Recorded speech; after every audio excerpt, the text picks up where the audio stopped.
Mademoiselle, Madame, Messieurs, bonsoir. Ce soir, je continue sur le thème que j'ai eu la dernière fois. Il s'agit d'extrémisme. Une émotion, ce soir, l'extrémisme, c'est toujours une émotion factice et stérile. Introduction. Comment l'homme a pu créer l'enfer sur terre et dans le monde où vivre dans le feu malgré tout. L'homme a une certaine adoration de la vie dramatique. C'est une fabuleuse tentative, mais elle finit toujours au néant et en refus malheureux de la vie. Dans la vie immédiate, c'est toujours sous un certain intérêt politique, les opposites se rencontrent ou ce qu'on peut appeler coalition. Des opposés, je dirais tout à l'heure un exemple là-dessus, mais l'exemple origine et définition. Selon certaines références, l'extrémisme est un phénomène complexe, bien que sa complexité soit souvent difficile à voir plus simplement, il peut être défini comme des activités, croyances, stratégiques, sentiments, etc., attitudes, etc., d'un caractère très éloigné de l'ordinaire. Dans les situations de conflit, il se manifeste par une réforme sévère, une forme sévère d'engagement dans le conflit. Un auteur français consacre un livre qui parle sur la pensée extrême et dit, en effet, nous admettons volontiers que la pensée extrême est la conséquence de la faiblesse psychologique des individus qui cèdent de leur désespoir personnel ou social et d'un manque d'éducation, voire d'une forme inhumaine et psychologique. L'auteur qualifie la pensée et l'action extrémiste par l'irrationalité. En effet, il s'agit d'une définition simple et fragmentaire de l'accident en tant qu'extrémisme. S'il est correct de le dire, et d'extrémisme en tant que pensée et comportement est beaucoup plus complexe que cela, d'autant plus que certains auteurs attribuent le phénomène de l'extrémisme à des principes politiques, parce que nous pensons que la pensée extrême est une pensée qui nous tâche dans certains cas aussi, dans la vie aussi, ou c'est situation générale de l'humain. L'extrémisme lié à la violence, en mots, en paroles, ou en écriture et en action. On parle de nos jours de la fascination des populismes par l'extrémisme. L'exemple que je pourrais c'est le suivant. C'est un cas étrange et c'est l'incarnation de la situation déraisonnable dans la réalité de la vie politique, et c'est une expression de ce qu'on peut appeler, il y a peu de temps, la complicité, connivence ou des certaines, ou enfin opposites extrémistes, c'est en France. L'exemple, c'est en France. La gauche fait-elle le lit de l'islamisme?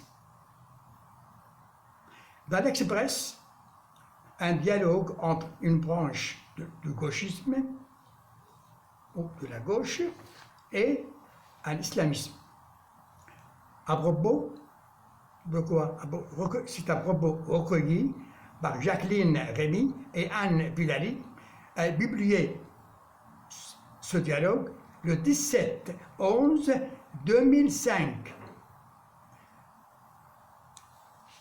À nos jours, on parle sur la rencontre entre les extrêmes gauches et l'islamistes en France et un peu et ailleurs, bien que cela le fond, ces deux tendances sont absolument différentes. Car les islamistes, leur pensée est théologique, alors que les gauchistes sont en langue quotidienne mondaine.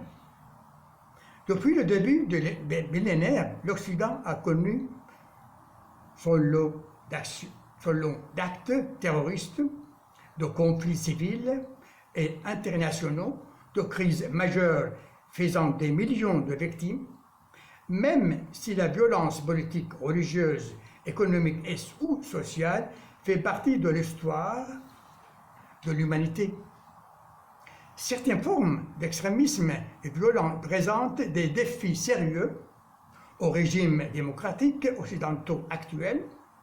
Dans l'ouvrage collectif de Nouvel Âge des extrêmes, corrigé par professeur David Morin et Sami Hon, et une quarantaine de chercheuses et chercheurs, de spécialistes issus de différentes disciplines et d'une dizaine de pays, propose une analyse multidisciplinaire et des clés pour comprendre le phénomène de l'extrémisme violent en Occident. L'ouvrage de quelques 600 pages met en exergue la nécessité d'engager une diversité de points de vue dans le dialogue constructif et fécond. Ce sujet pique votre curiosité. Écoutez en formule balado de la discussion entre les professeurs Sami Hon, etc., et David Morin, et il y a Sylvia, c'est un nom qui travaille à l'UNESCO, en prévention de la radicalisation de l'extrémisme violent. Les événements qui marquent l'actualité récente de la pandémie de Covid-19 au mouvement de protestation antiraciste, en passant par le réchauffement climatique, nourrissent diverses formes de radicalité. Dans un nouvel âge de l'extrémisme et avec le Covid-19 et les nouvelles politiques qui tendent vers l'extrême sous prétexte de santé publique, c'est par le contrôle et le manque de la liberté, et avec une nouvelle dictature des abeilles blanches. Conclusion: écarter la pensée dogmatique et encourager vivement la pensée critique est plus loin que ce que ça crée une nouvelle émotion humaine. Parce que, en fait, la base psychologique humaine de l'acte terroriste, en parole ou en action, c'est toujours l'émotion humaine, l'émotion, le sentiment. Et après, on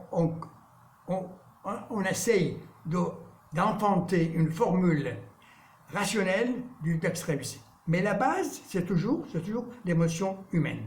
Alors, ce que je revendique par ma momo ici, c'est créer, c'est un défi de la pensée philosophique, scientifique et littéraire, même si, ou d'imaginaire, de créer une nouvelle émotion de l'homme qui peut écarter le phénomène extrémiste et en même temps aussi encourager, à tel moment où on crée cette nouvelle émotion, on peut compter toujours sur d'abord la pensée critique, ce qu'on appelle en anglais il y a critical thinking, et aussi vis-à-vis de l'extrémisme en tant que phénomène hors de la vie ordinaire ou de la vie immédiate qu'on pense toujours de vivre tranquillement, sans problème, d'extrémisme ou radicalisme, etc. Now, les références, bien sûr, je revendique toujours, ma référence est toujours sur le net, et sur Wikipédia, c'est pour la définition qui était simple et facile à comprendre, et puis en même temps, Gérard Bronnet, La pensée extrême, alors Buff, édition Buff, et puis deuxième édition, 2016, alors c'est la page 15. Voilà, ce soir, je termine ici, et puis À la prochaine fois, au revoir.